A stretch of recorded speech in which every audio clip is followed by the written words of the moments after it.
Welcome to I Am Goddess Collective podcast, a sacred space for empowerment through modern magic, spiritual activism, and reclaiming your power. I am your host, Nixie Marie, Feng Shui practitioner, earth activist, and mystic, here to support and inspire your journey in becoming the change you wish to see in this world. That change starts within.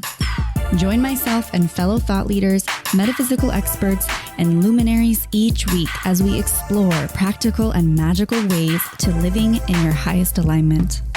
Your journey as an empowered goddess begins here. Let's dive in.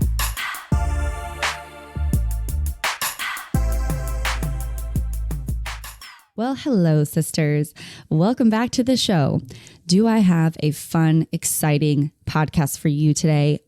We get to explore one of my favorite topics that I've been really educating myself on this last year, the true embodiment of my work, the true, really the true dharma that I'm here to really share with the world, and that is Feng Shui. So I have been seeking out and calling forth more amazing Feng Shui practitioners out in the world and wanting to really bring those teachings, this message, and the different modalities that are out there for you to learn about and how to create an environment for you that allows you to thrive, to feel nourished and feel supported, and to know that you are worth a space that supports and loves and inspires you every single day. So we have the lovely Dana Claudat on the show today.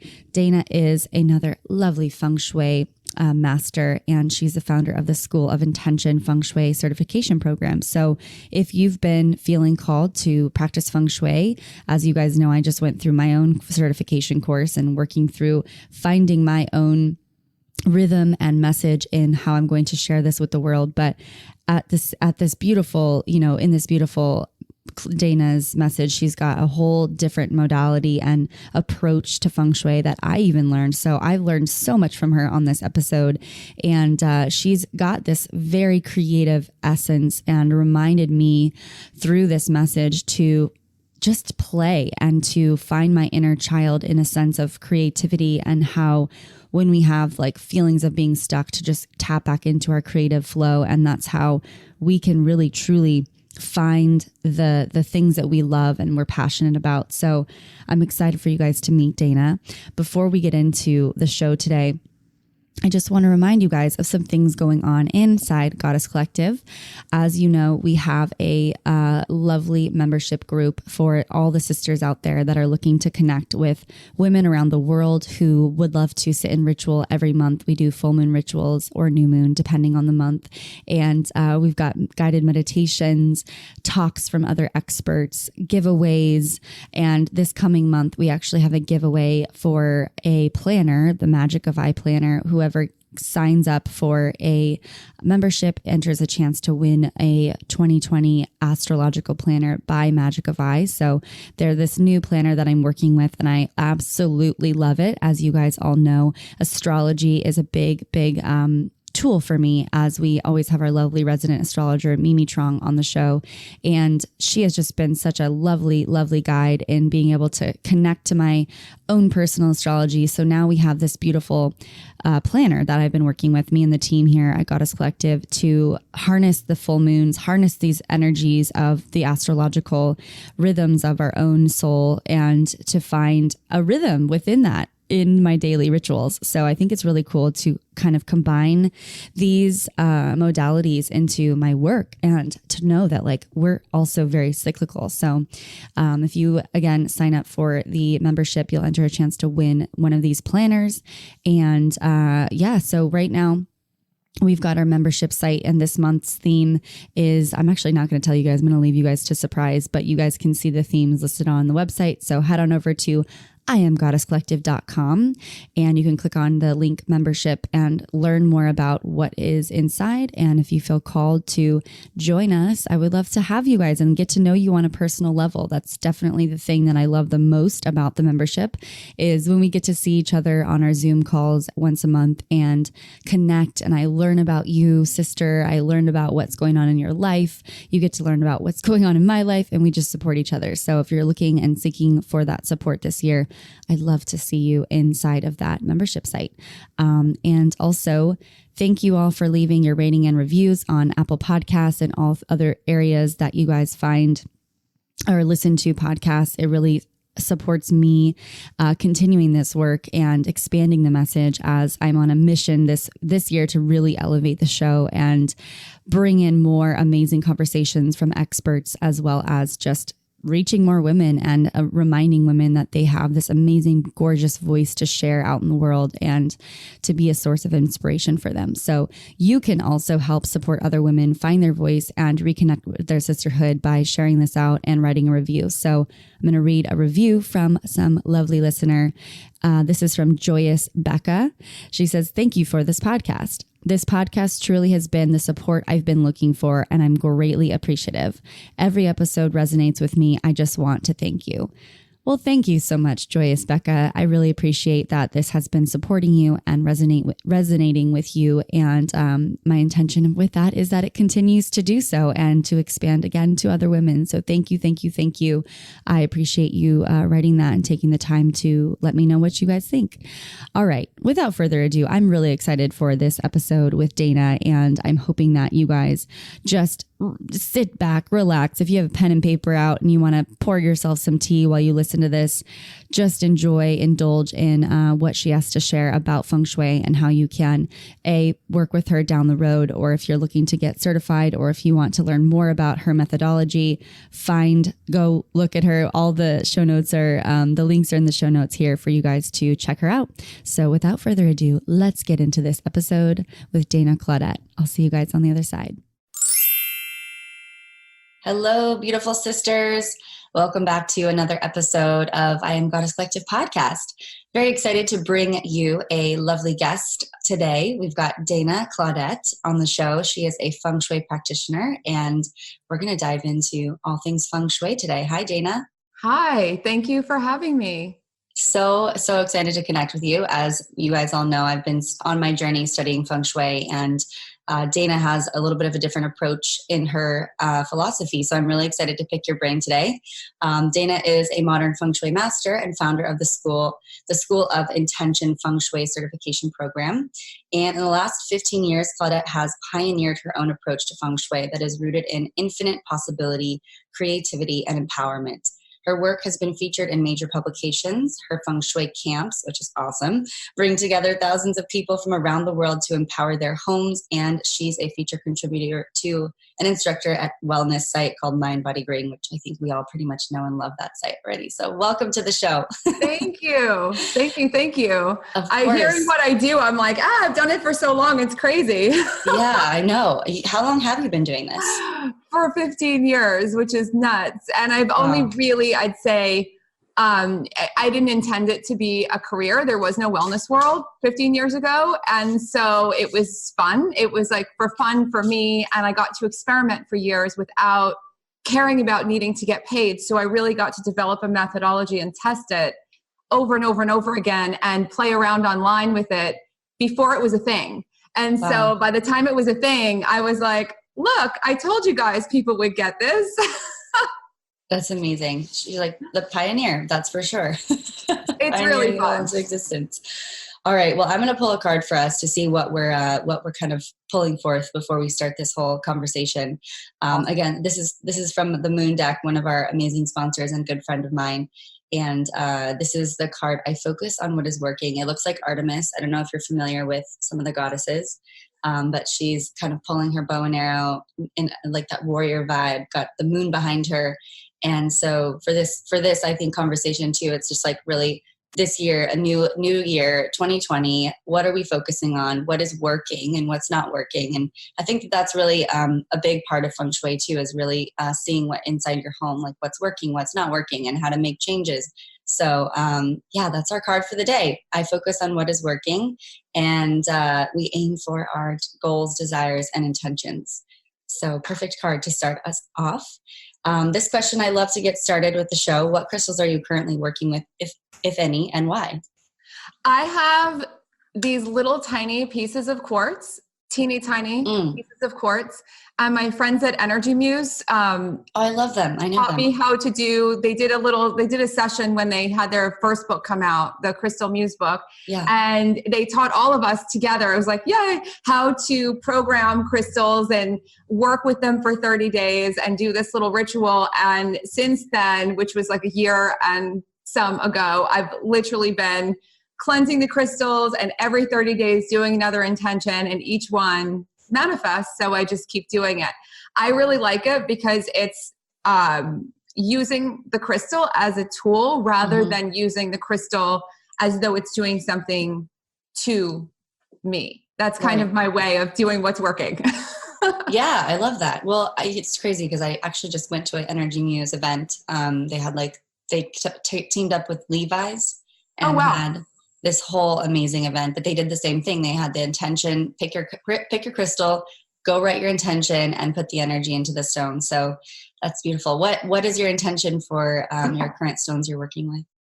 Right now, my greatest intention is a really personal intention, which is how I can be really consistent in fitness, which might sound completely unrelated to anything else, but it's one of the things that every year I'm like, I'm going to do this. I'm going to be really athletic, and then I'm not. And I do it throughout the year. I'm going to be really athletic. And I've just been consistently going like this, kind of like not a flat line, but a very slow line up. So this month I really want to get to another level and keep it there for a while. It's not easy. I think that's one of my downfalls too. I get so focused in my work that I put that aside, and I think it's important sometimes just doing a couple stretches or yoga or whatever it is to just set that intention. So what a powerful way to start your year. I love it. It's fun. I mean, usually we all have business intentions and all these things. And one of the things I recognized was my work is a product of me. And I think everyone's work is a product of them and where they're at, no matter what they're doing. And so it was such a thing where I was like, okay, this is so out of alignment, get it together, because physical activity is literally what keeps us in balance and keeps us here. Yeah. And so how could you move energy around in other spaces and other ways if you're not doing it within your own self? So that was my big commitment this year. Well, you got this. Yeah. All right. Well, tell me, I always love digging into, everyone's story because we all have such a powerful story, how we found ourselves in the work that we do. So what really led you to Feng Shui? To make a very long story extremely short, I was doing all the things in wellness 15 years ago that were underground in Los Angeles, things that people probably had never popularly heard of. I was doing all sorts of insane cleanses, insane body work, insane breath work, insane healers, anything and everything, because somewhere deep inside, I really felt like I was broken. I had serious. I was really, really successful academically. I had really serious eating disorders for most of my life. I was one of those almost hospitalized anorexics. Wow. And I managed to break out of that, but I never broke out of the part of me that I felt like in some way I allowed that to happen. And I'm not blaming anyone who's listening to this who has anything going wrong, but that's how I personally internalized the whole thing, was how did I let this happen to me? Something took me over and I let this happen to me somehow. And so I carried around this feeling of being broken for so long. I drove myself to these maniac extremes. So when people hear I was in Hollywood running around doing all these things, I was working in the art world, doing all these things at once. I had a very glamorous looking life on the surface. Sure. And I was pretty much torturing myself in a new way, using wellness as my form of self-torture, looking to be fixed. So I gave my power away to anyone who would allow me to, oh, you'll show me everything here's all my trust, all my power. And I wound up just getting so depleted, so burned out, so completely freaked out, spun around and wound up in the hospital. It was one big fell swoop. Everything came down on me. I had this massive month in and out of the hospital. I spent pretty much a full month in the hospital, but in and out. And finally, I was bedridden at home and then sort of home ridden, trying to get well. I went down to 90 pounds, which is not a fun place for someone who is anorexic to be, who's 5'9". And it was really scary. And I was like, okay, I have to be really basic. My home is not my home. I'm living in a bungalow in the hills. No clue anyone could live here. I have nothing on the walls. I'm barely unpacked. I've been running around looking for everything outside of myself. If I'm going to heal, I have to do this really basic. So I started learning Feng Shui in books. I'd heard about it. I started doing little things to set up my house. And then I was like, look, I have time on my hands. There's some program I can do. So I signed up for some program. It was a Western form of Feng Shui. I started studying just for me, thinking when I go back to work, I'll use it in some way in the art world. Something will come up. Yeah. And it became kind of my fascination. And things started really, as I got into the concepts and as I started playing around with them, I was like, wait a second. This is a great way, one, for me to start with the fact that I'm not broken, because that didn't lead me anywhere good. And also realize I could create an environment that actually supported me, rather than thinking that I was the effect of life and sort of taking whatever came to me and like, what's going to come next. And it was a big phase shift. And like I told you before we started recording, I just started playing around with this for free for years and started a Tumblr blog, which became ridiculously popular. I had no intention of this being a business or being my work or anything else. And it's just really grown into a method and grown into this universe of stuff. Wow. What a story. I love how, you kind of point out a few really key points there, was noticing that, first of all, your environment wasn't matching who you are, and just recognizing you needed a change. And then also just owning up to like your journey. And that's why, again, I love hearing everyone's stories, because I think that these types of paths that are a little bit less alternative, I guess we would say, there's always something that sort of was a catalyst for us to step forth into this big change. So, well, and from what I understand, like we said earlier, there's different types of Feng Shui. So you have studied not the classical version, which I've been going through. So let me hear a little bit about, like, what is your different approach to Feng Shui, and how have you created your own practice? So I've been talking about this a lot because people are joining the school right now. So I can do this in a concise way, I think. I'm a believer that I'm really unique and you're really unique, and every single person in the world is really unique. So I don't believe that there are a set of rules or templates that apply to everyone, because you're not a template. I'm not a template. I also don't believe in luck. I believe that we create luck, and there's been studies that show that we create luck. So the idea of doing things that are luck based, like, oh, well, this is a lucky direction, or this is a lucky thing, or this is a lucky thing, to me, takes me out of my power. And I got sick from giving my power away. So it was like a hard line for me that I couldn't get involved in anything where I had to take a leap of faith in an object, in a philosophy, in anything that was going to do for me anything. And so that was like from now that you know a bit about how I wound up where I am, it kind of makes sense. So I approach space using all of the key concepts of Feng Shui, all of the key tools of Feng Shui, yin and yang, Tao, like all of these the elements, all of the principles of design, the principles of flow, understanding energy, and also understanding energy and how much it can be understood now, which was far more vast than even the ancients could understand it. And just because we have now tools to explain things that were unexplainable. And so bringing it up to today, it's like, now, how does an individual get to express what they want, designing an optimal environment for them? And I don't Feng Shui for people, I do it with people. So I really believe people have to be an active participant in the process of really creating their space, their choices, obviously their intention always, but also really understanding that there are times where the rules just don't matter. The rules don't matter to me at all. And in that way, I guess you could say, people get very up in arms sometimes at me, and they're like, you don't do Feng Shui. I was like, all my clients are extraordinarily successful, and no one would be here doing this if it didn't work. So that's the reason why. So I've stripped away any of the things that have to do with a compass, any of the things that have to do with a talisman or a blessing, for instance, like in some forms of Feng Shui, BTB primarily, you bless someone's home. Right. I'm not a holy person, so there's no way that I could ever even dream of blessing anything for someone else. Yeah. But also, it's their home.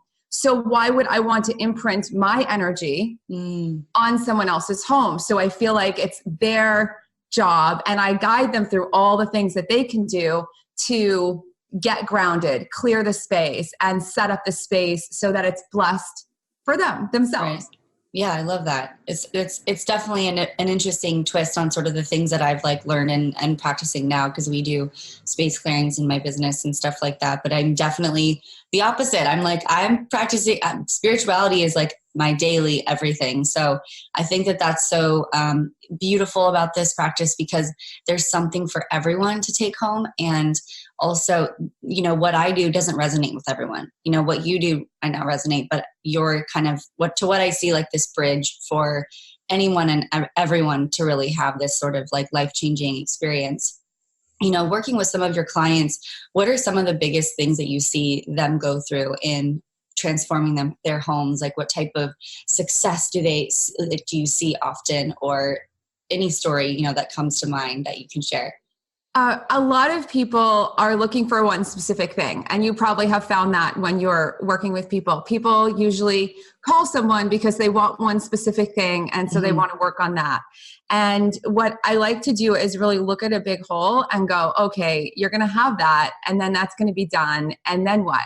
And so what I really like to do is look at a long game, and we really work out like, what would be the most fulfilling? That's like the piece of creative awakening that I work with people is, what's the real thing? Like, what's going to really pull you into something bigger? And some of my favorite stories are people who wanted one thing. They wanted a relationship. And in looking toward what was stopping them from getting the relationship, they opened up an enormous business, bought property that did amazing, and then call me later and say, now I just got married, and I was wondering when my husband was going to come, but all this stuff came to be, and they don't need me anymore, which is amazing, because they know after doing it with me once what goes on and what to do. And if they want me to come in, I'll do it, and it's fun. But it's really fun to see people just take the steps. And I work with like lifestyle steps to balance elements and to balance things in people's homes, as well as home things. So it's awesome when people have these insanely amazing homes, when people have relationships crack wide open. They know that there's been something there, and then it's like, here it is. But it's most fun to see people really taking charge of their space and their life, because all the stuff that's popular, like clutter and things like that, to me is really kind of a buildup of the ways that we can become the effective life. And so to me, when you get to step into that place of being cause over things, it starts echoing everywhere, where I am the creator of my universe. That means I'm responsible for my clutter. I'm responsible for the broken things, but I'm also responsible and able to create success. Yeah, that's absolutely awesome. I love that you kind of keep it simple too. It's like, it's not super complicated. And also just like hearing how one thing, like when you shift one thing, how that can be a ripple effect in your life, and, how that really just will change someone's entire life, whether that be like success, relationships. But yes, I will agree. Everybody always has this thing that they think that they want. But once we get it, because we think that we're like going to be happy once we have this final destination point, right? And then we get there, and that's really not it. So I love how you've kind of merged, like filling that gap, filling that hole, and finding wholeness through like lifestyle design and creating your home and your temple. But yet it's like obviously going to shift the rest of your life too. So what an awesome approach. Thank you. It's really fun. I mean, I think that, like you said, it's really open to a lot of people, because as I said before, the thing I don't do is incorporate spirituality, because I feel like everyone, but I welcome everyone to have their own. So if someone has a practice, we highlight it.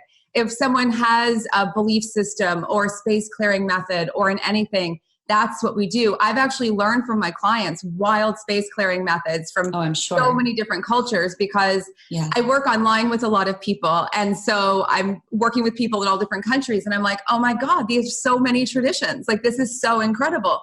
But it's not me doing it. It's them, because they're connected to their practice. So once they realize, like, no, you really can do this, they're like, okay, I'll do it. So yeah, well, it's funny you point that out, because I just got back from traveling in Thailand and was having this conversation with a good friend of mine about how their religion is, there are so many diverse religions. Yes, most of it is rooted in like Buddhism, but at the end of the day, what I saw there was a lot of respect for everyone's religion. There wasn't a lot of like, you could sense it. Like, it was just very happy and open. And I personally would say I'm spiritual, but I wouldn't say that like I practice one religion or one degree of spirituality, because I think it's really important to embody and welcome everybody's practice. So it's just beautiful to see that being open up, because I said that in America, we're a little different. You know, we tend to have these strict boundaries of like, oh, you practice this and, you know, I don't. And then it kind of creates a wall up between all of us. So that's really beautiful that I think you're kind of being this like all-inclusive packaging with what you do. Yeah, and I am actually really religious, which is really funny. But it's, again, like you said, it's totally personal, and it's not, you know, you don't I don't sell religion. And so this is my job. That's my life. So yeah. I mean, there's, I say this often too. I think there's so many things that are meant to be kept sacred. And, I'm always conscious and cautious of some of the things that I share publicly online, you know, because it's sacred, you know, and just like in the homes, like we're working with spaces that are really sacred to others, and going into homes, and, you know, that's very personal for a lot of people. So what is like some of the basic principles that like for you and your methodology you could share with someone who, let's say, would want to work with you, and they just want to like make some basic changes?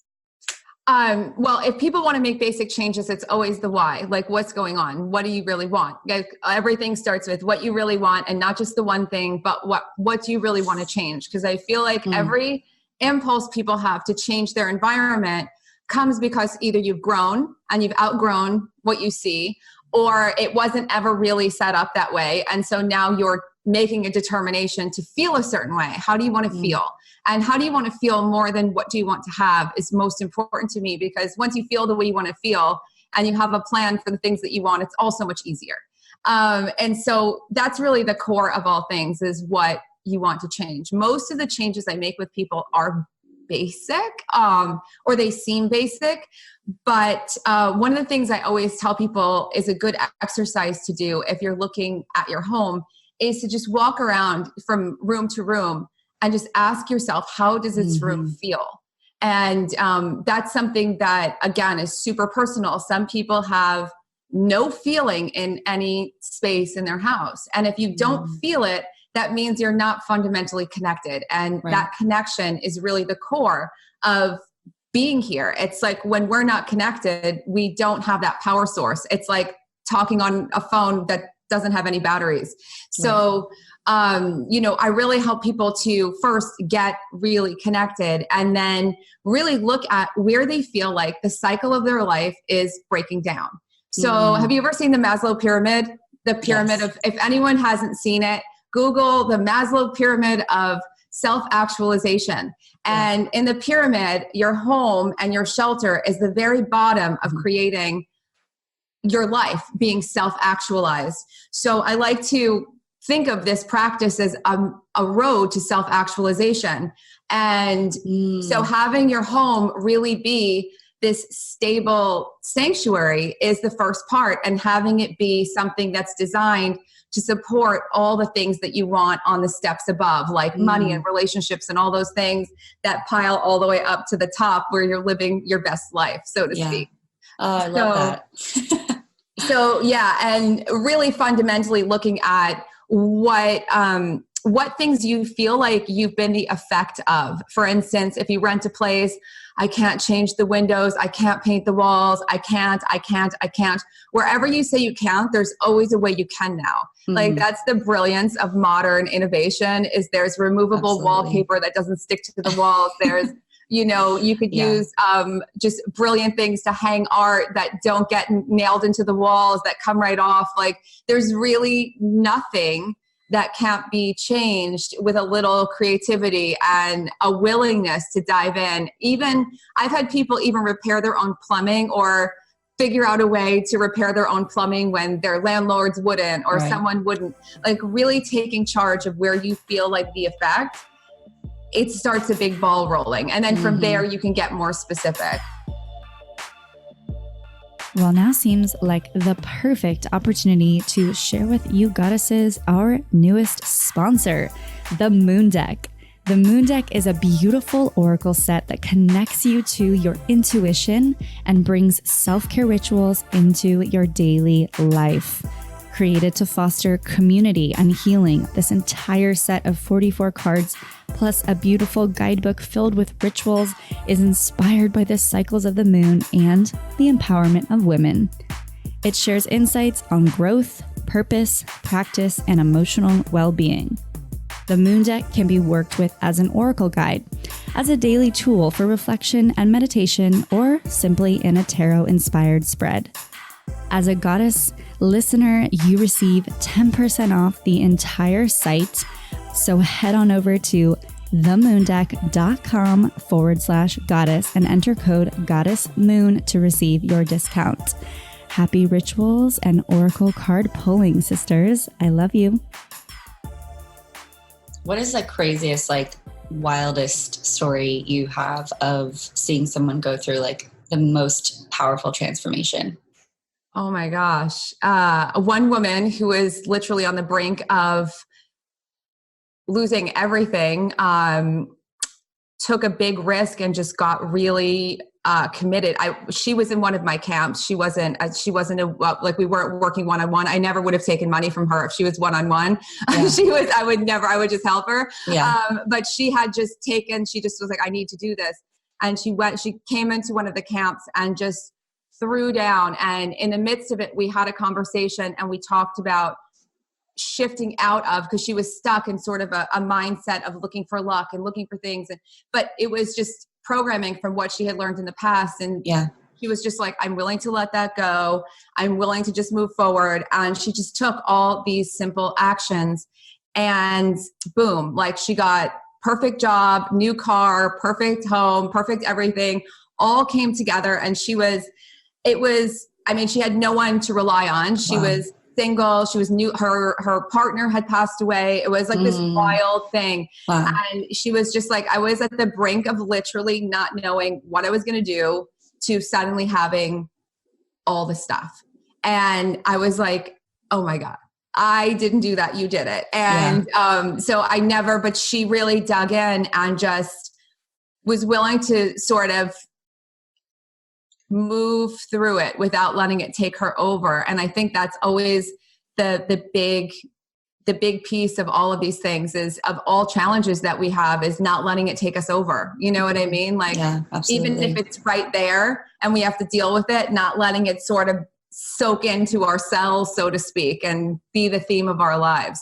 Yeah. And that was really incredible. And since then, to see her trajectory has been epic. And there are so many of these, but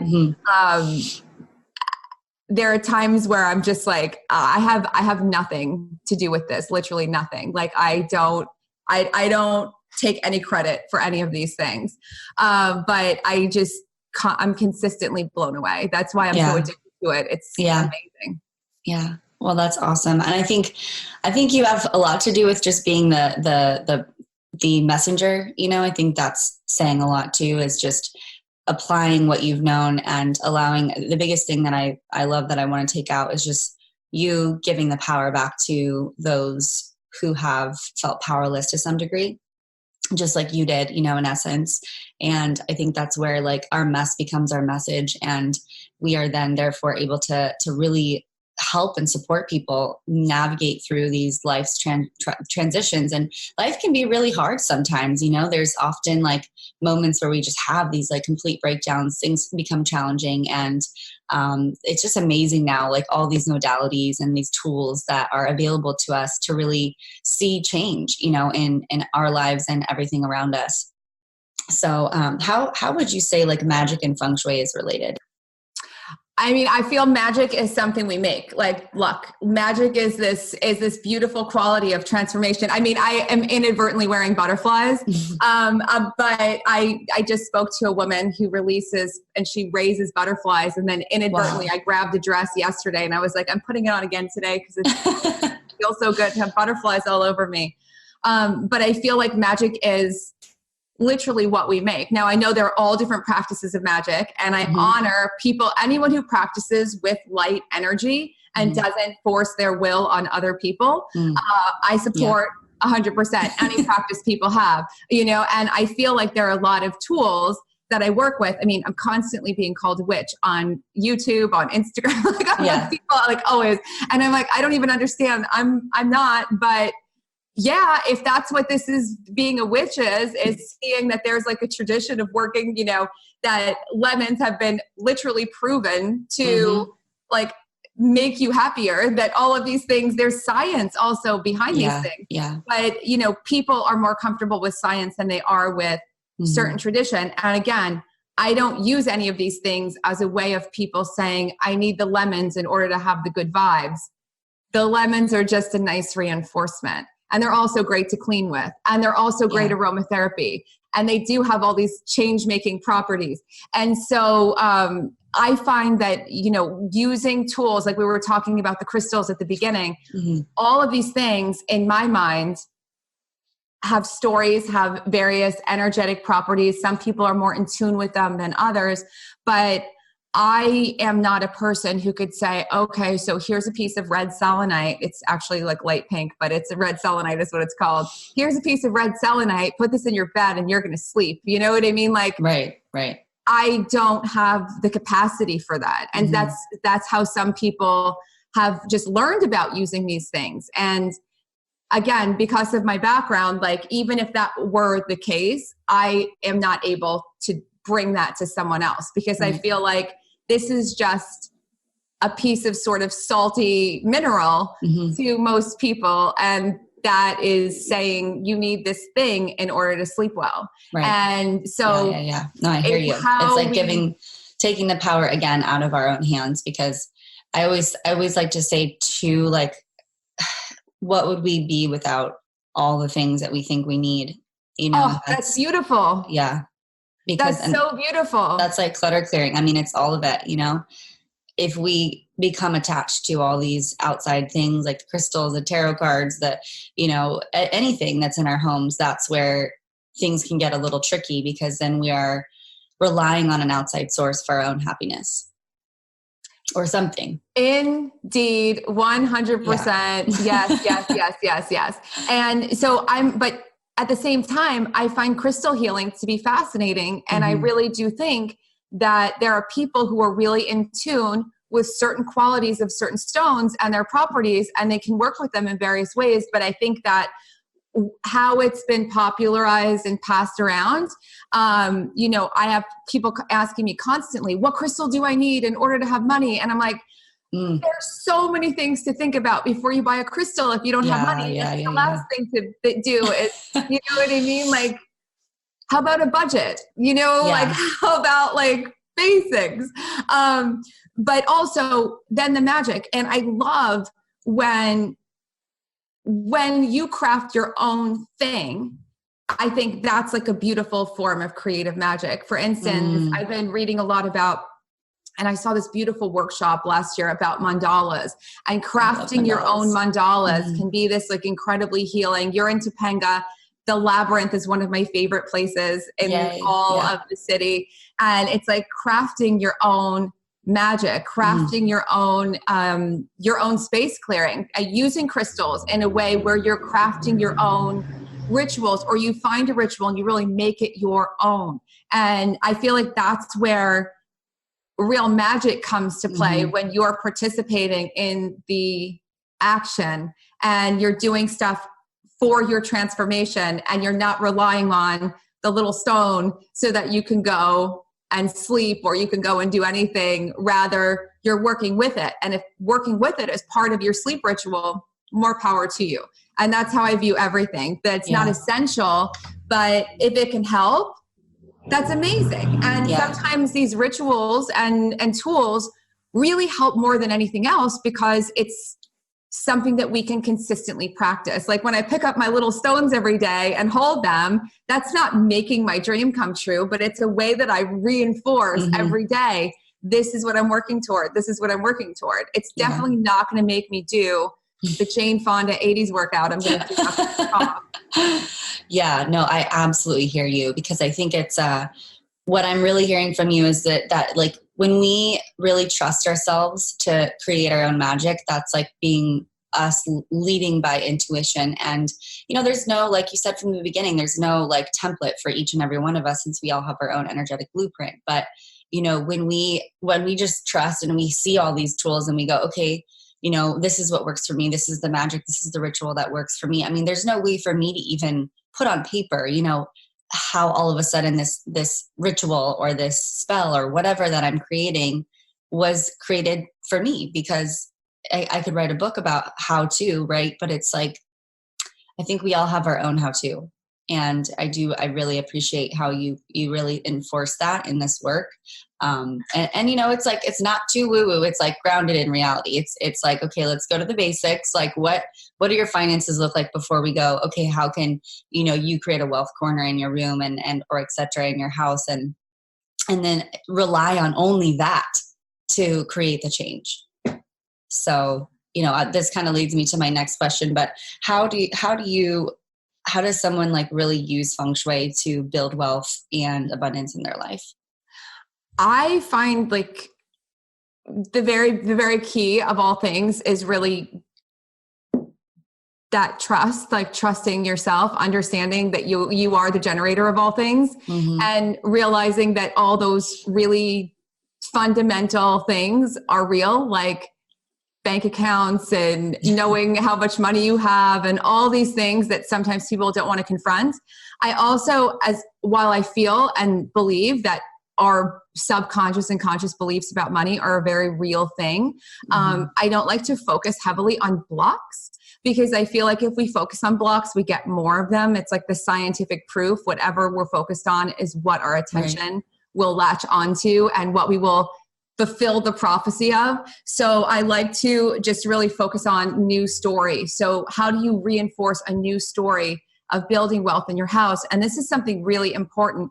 Most people think that money is like the money corner. Money is the money area. I want money. Let's do my money area. I don't understand. I put all this stuff in my money area. Nothing happened. I'm like, that's because that's just a thing. That's a template. That's a story structure.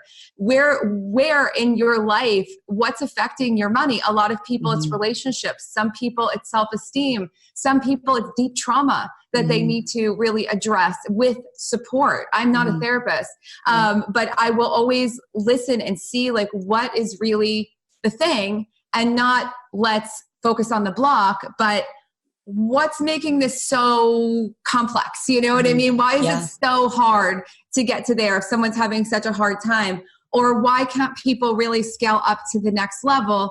It's like, how do you change that set point? And I feel creativity is the ultimate form of everything. I think because I grew up studying and then living with and watching some of the greatest artists in the world making and creating their own mythology and creating their own work and creating their worldview and, using their art to tell stories and heal and also to make immense amounts of money. Seeing how this worked, it gave me insight into what that dynamic was of really being in your creative power, because that's where you can make any intention happen. That's where you can make all the magic happen. That's where you're sort of creativity is really a form of channeling, right? Like it's really, it's really tapping into something. We don't know quite what it is, where these brilliant ideas come from out of the blue. Right. And so I am a big fan, if anyone wants to make more money, really get a creative practice. get a creative practice, I love that. I have art supplies all over the place. I'm like looking around, I'm like, there are pencils, there are markers, there are erasers, there everything to do with what can ignite your creativity, even in your office jobs. If you have an office job, like bring in markers. I have like a whole set of the colorful pens to write lists with, because all of it is bringing energy to the things that you're doing. And it's all of any creative thing that you can do that's going to be fundamental, and it's going to translate into your home. You're going to be more creative with how you're styling things. You're going to be more creative with how you're thinking about making your coffee in the morning or making your tea. Oh, maybe I'll get that nice tea set. Like all these things that start to raise the value of you. You start to see your value reflected everywhere around you. Wow, I freaking love that. First of all, I paint mandalas, so. Oh, no way. I would love to see them, please. That's awesome. I was going to actually set up I like usually have a whole different setup for when I'm in my studio right now. And I'm like, today was like a busy day. And I was like, oh, maybe I should put my mandala up. Like, I don't know. It's just funny because I'm actually staring at it versus it's not behind me. So it's interesting though, because I love that you brought this forth, because I feel like this message actually, it's for me and everyone listening. Yet always there's always a message. I think we're all messengers and angels for each other. And I personally have been really tapped out of my creative artist flow because I've been running a business and sort of in my masculine more so. And so I think you just ignited and reminded me alone to just, like, it doesn't have to be a certain way, get the pencils out, get the pens out, and like, just let it flow. Because for a while I was so focused on how do I make this a business? How do I make money from this? And then that's where the blocks started to come up, because I was relying on this to bring me money. And then, so I shifted gears and started building a foundation outside of that. But now I've got my foundation. So it's like, interesting how the creative power also then relates to this like Feng Shui. I think that it's a really powerful way that you've kind of incorporated creativity into Feng Shui. And just looking at you and your home behind you, everything is like colorful and vibrant. And I can tell that you're just very aligned with your creative power. So thank you for bringing that forth. It really, I think it's really going to support a lot of people who feel like, they don't have this creative power, and for someone that might feel that way, like, what would you say to them? Everyone does. Yeah. Everyone does. And it's so good that when you aren't in it, because, a lot of people, it starts a whole process of being blocked in all kinds of ways. And it starts with being depleted or being burnt out or being whatever it is. But it's really one of the signs when you feel not creative that, again, it's time to get more connected. It's time to get more rooted. It's all lower chakras. I do a whole body of work of chakra feng shui because I feel like these are such cool tools, because the chakras are all about how we communicate with life. And, your root chakra and your second chakra are all creativity, all birthing things, birthing for real, birthing children, but birthing things. And, our work now, I think for a lot of us, is so intertwined with who we are, or the work that we want to do is so entwined with who we are. Our creative essence is really of the highest importance. And I always think of money last. Like, I've never done a project for the money.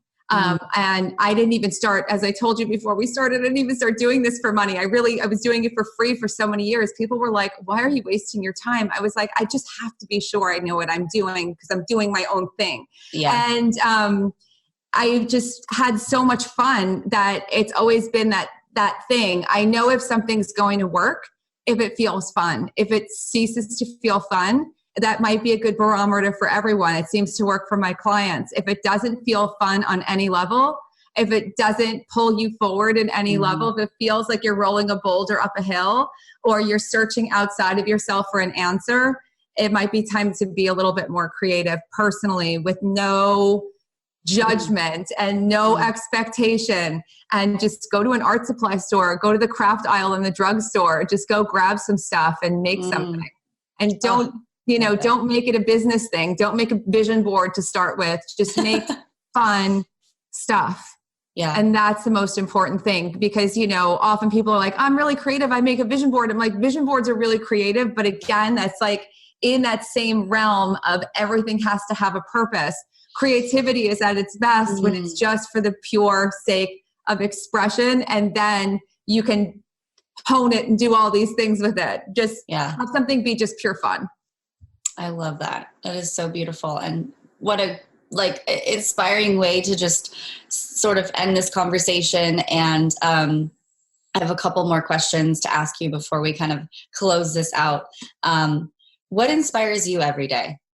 My dogs and the miracle that they are. Like, I think looking at little animals and seeing just how miraculous they are, it's easier to see sometimes in them than in ourselves. But I think every bit of life is inspiring. Like, even I might be a little bit of a maniac. Sometimes I like being challenged a little bit because it's fun. Like, I just like being here. Yeah, I love that. What are your dogs' names? Bob and Gordon. It's cute. What kind of dogs are they? One super fluffy terrier and one is a beagle, I think Chihuahua mix. No one's really sure. It's cute. All right. Well, what 3 go-to tips for anyone just like beginning Feng Shui do you have for them? Understand how you want to feel and see if your home can feel that way. That'll work. It will work regardless of the rules. Really set up a space that's going to help you to do the things you want to do to actually function, which is something that sometimes we leave our goals and dreams out of our space. We don't have an art space, even though we're an artist, even if it's a corner or a desk or a table or a notepad. Make sure you have spaces that you set up for the things that you want to do, even if they're multifunctional. I don't care if your dining room table is your desk and your dining room table. Let yourself have that. And don't worry about whether it's proper. And my final tip is always just forget about the rules. Just really focus it instead of getting really heavy on what goes where. You're definitely not a grid. You're not a template. And focus on instead what is something that's going to make this room really bring me to life. What's going to make me walk out into my living room and feel inspired? What's going to make me want to sleep better? Those are the things. Yeah. I love it. Back to the basics. It's so beautiful. All right. Well, final questions I have for you. Where can everybody find you? I know you've got Feng Shui Camps. You're teaching classes and courses, and also I'm sure people can work with you one-on-one. So where can they find you? My blog is fengshuidana.com, fengshuidana.com. And there are literally thousands of posts. It's been there for 10 years. It's crazy. Wow. And all my programs are actually in a totally separate place, which is fengshuimagical.com. Your magic there for you. FENGSHUI and then magical, MAGICAL.com. And they're all being merged together, but there's so much that they're separate right now. Yeah. Bringing together. I know what you mean. Things have been, it's going to be an interesting year to bring it all together. It's really fun. Yeah, I'm right there with you. So many things spread out all over. It's like, how do I just put it under this one house? The one house is really good. I'm really looking forward to it. Yeah. But yes, all the camps and everything are there. And I send out moon notes. I know you love the moon. I love your moon cards. I'm going to get them now that I just saw them.